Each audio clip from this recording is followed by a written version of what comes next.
ಕಳೆದ 28 ವರ್ಷಗಳಿಂದ ಸತತವಾಗಿ ರೋಟರಿ ನಾಗಮಂಗಲ ಜೊತೆ ಒಡನಾಟದಲ್ಲಿ ಇಟ್ಕೊಂಡು ಅಂದಿಗೂ ಇಂದಿಗೂ ತುಂಬ ಬದಲಾವಣೆ ಆಗಿದೆ. ತುಂಬ ಬದಲಾವಣೆ ಅಂತಂದ್ರೆ ಮಾಡ್ತಾ ಇರತಕ್ಕಂಥ ಕಾರ್ಯಕ್ರಮದಲ್ಲಿ ಇರ್ತಕ್ಕಂಥ 26 ಜನ ಸದಸ್ಯರನ್ನ 26 ಕಾರ್ಯಕ್ರಮಗಳಲ್ಲಿ ಬಳಸ್ಕೊಂಡು ಇಡೀ ಕಾರ್ಯಕ್ರಮವನ್ನು ಯಶಸ್ವಿಯಾಗಿ ಮಾಡ್ತಾ ಇರೋದಕ್ಕೆ ಎಲ್ಲ ಸದಸ್ಯರನ್ನ ಒಟ್ಟುಗೂಡಿಸ್ಕೊಂಡು ಕಾರ್ಯಕ್ರಮ ಮಾಡ್ತಾ ಇರೋದು ನಿಜವಾಗ್ಲೂ ಇಡೀ ಜಿಲ್ಲೆನಲ್ಲೇ ಮಾದರಿಯ ಸಂಸ್ಥೆ ಆಗಿದೆ ಅಂತ ಹೇಳಿದ್ರೆ ತಪ್ಪಾಗಲ್ಲ. ಶೇಖ್ ಅಹಮದ್ ಅವ್ರನ್ನ ನಾನು 25 ವರ್ಷದಿಂದ ಹೆಂಗ್ ನೋಡಿದ್ನೋ ಇವತ್ತು ಹಂಗೆ ಇದ್ದಾರೆ. ಏನೂ ಬದಲಾವಣೆ ಇಲ್ಲ, ಇವನೊಂದು ಗ್ರಾಮು ಚೇಂಜ್ ಆಗಿಲ್ಲ ಅಂತ ಅನ್ಕೊಂಡಿದ್ದೀನಿ.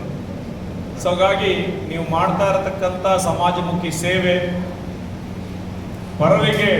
ಪರರ ಬಗ್ಗೆ ಯೋಚನೆ ಮಾಡಿ ರೂಪಿಸ್ತಾ ಇರೋಂಥ ಕಾರ್ಯಕ್ರಮ ನಿಮ್ಮನ್ನೆಲ್ಲ ಪೂರ್ತಿ ಆರೋಗ್ಯವಾಗಿ ಯಶಸ್ವಿಯಾಗಿ ನಿಮ್ಮ ವೃತ್ತಿಗಳಲ್ಲಿ ನಿಮ್ಮ ವ್ಯವಸ್ಥೆಗಳಲ್ಲಿ ನಡಲಿಕ್ಕೆ ಸಾಧ್ಯವಾಗ್ತಾ ಇದೆ.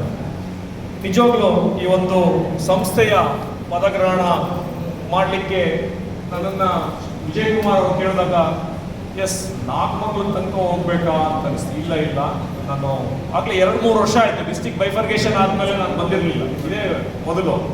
ಬಟ್ ನಿಜವಾಗ್ಲೂ ಎಲ್ಲ ಸದಸ್ಯರನ್ನು ಒಳಗೊಂಡಂತೆ ಈ ಕಾರ್ಯಕ್ರಮ ಮಾಡ್ತಾ ಇರೋದು ಹರ್ಷದಾಯಕವಾದಂಥ ಸಂಗತಿ. ಮತ್ತು ಕ್ಲಬ್ಬಿನ ಬೆಳವಣಿಗೆಯ ಮತ್ತು ಲೀಡರ್ಶಿಪ್ ಕ್ವಾಲಿಟೀಸ್ ಪ್ರತಿಯೊಬ್ಬ 10 ವಿದ್ಯಾರ್ಥಿಗೂ ಒಬ್ಬೊಬ್ಬರು ಬಂದು ಒಂದೊಂದು ಸರ್ಟಿಫಿಕೇಟ್ ಮೊಮೆಂಟೋಸ್ ಕೊಟ್ಟಾಗ ನಿಜವಾಗ್ಲೂ ಹೆಮ್ಮೆ ಅಂತ.